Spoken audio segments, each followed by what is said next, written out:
Hello friends, आप सभी का स्वागत है मेरे यूट्यूब चैनल गणित पल्स में। तो आज की इस वीडियो में हम सीखेंगे कि 25% का 40% क्या होगा। अगर मैं इसको प्रतिशत में पूछ लूँ तो आप कैसे लगाएंगे?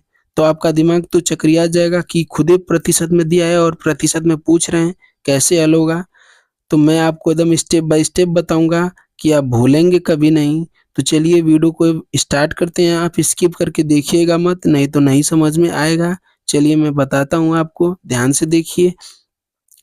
ये देखिए, जब भी प्रतिशत में पूछे या दशमलव में पूछे, सबसे पहले मैं आपको ना बेसिक से हल करके बताता हूँ। जैसे लिखा है वैसे। ये देखिए 25% है तो प्रतिशत, का लिखा है तो का, और 40% है तो 40%। तो देखिए सबसे पहले मैं ना आपको बताता हूँ दोनों प्रतिशत हटाकर।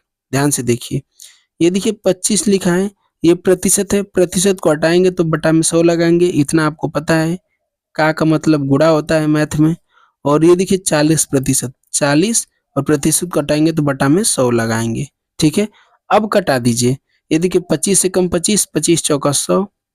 ये देखिए 4 एकम 4, 4 दाम में 40। ये देखिए एक जीरो से एक जीरो खत्म, यानी इसका आंसर आएगा 0.1। ठीक है, आ गया 0.1। अब इसी को कोई प्रतिशत में आंसर पूछ लेता, तो प्रतिशत में पूछ ले तो कहेंगे कि प्रतिशत में बदलने के लिए 100% से गुणा किया जाता है। क्या किया जाता है? 100% से गुणा किया जाता है। तो ये यहाँ पे देखिए, यहाँ पे एक अंक पे दशमलव है तो एक को जीरो काट दीजिए, क्योंकि दशमलव इधर चला आएगा। तो हमारा आंसर बन जाएगा 10%। अब मैं डायरेक्ट लाता हूँ कि 10% कैसे आया। जब प्रतिशत में निकालना हो आंसर तब। अगर दशमलव में आंसर दिया हो तो इस टाइप से लगाइएगा, अगर प्रतिशत में आंसर दिया हो तो मैं बता रहा हूँ उस तरह से लगाइएगा।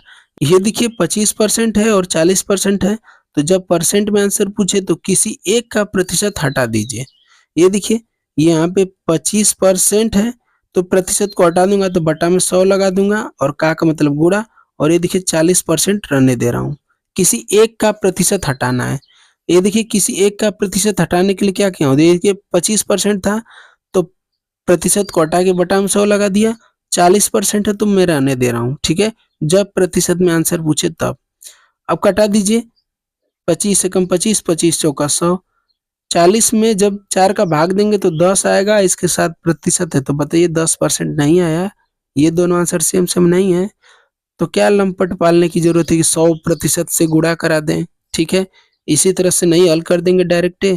2% दिया हो तो 1% हटा दीजिए, 1% रहने दीजिए, कैलकुलेशन करा दीजिए, आंसर आ जाएगा। बात समझ में आ गई? ठीक है, ध्यान से देखिए, एक और क्वेश्चन हल करना हूँ। 550% का 15%। ये देखिए मैंने इसको प्रतिशत में लगा रहा हूँ बिना दशमलव में। ठीक है, दशमलव नहीं लगाऊंगा, तो 1% रहने दूंगा। ये आपको बात समझ में आई? तो 550, ये प्रतिशत, का मतलब गुणा 15, प्रतिशत को हटाऊंगा बटा में 100 लगाऊंगा। ये देखिए एक जीरो से एक जीरो काट दिया। ये देखिए दिखाई नहीं दिया तो मैं बता दे रहा हूँ, 550% का 15% है, ये सवाल है हमारा। तो प्रतिशत में हमको आंसर लाना है, तो मैंने ना 1% रहने दिया है, यानी 550% ही रहने दिया है। 15% प्रतिशत को हटा के बटा में 100 लिख दिया है। ठीक है, मैंने एक जीरो से एक जीरो कटा दिया है। फिर मैंने ना 55% में 10 का भाग दे दिया हूँ, तो 5.5% आएगा, क्योंकि एक जीरो है तो एक अंक पे दशमलव आएगा। तो यहाँ 5.5% आ गया, और गुणा है तो गुणा, और ये देखिए 15। अब बस गुणा करा दीजिए, 15 पाँचे 75, 7, 15 पाँचे 75 और 7 कितना होगा? 82 लिख दीजिए। कितने अंक पे दशमलव है? एक अंक पे, और यहाँ पे प्रतिशत लगा दीजिए, यानी 82.5% हमारा आंसर आ जाएगा। तो इस तरह से हल करते हैं। 3% गुणा में दिया हो तो 2% को हटा दीजिए, तीसरा वाले को रहने दीजिए, और आंसर आ जाएगा। ये देखिए 160% का 35%, इसका आंसर प्रतिशत में बताइएगा और दशमलव में, जैसे मैंने बताया।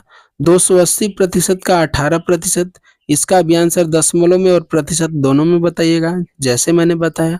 ठीक है, मैं आशा करता हूँ कि आपको एकदम समझ में आ गया। समझ में आ गया ना, तो कमेंट बॉक्स में आंसर बताइएगा। अगर वीडियो अच्छा लगे तो वीडियो को लाइक कर दीजिएगा, चैनल को सब्सक्राइब करना मत भूलिएगा।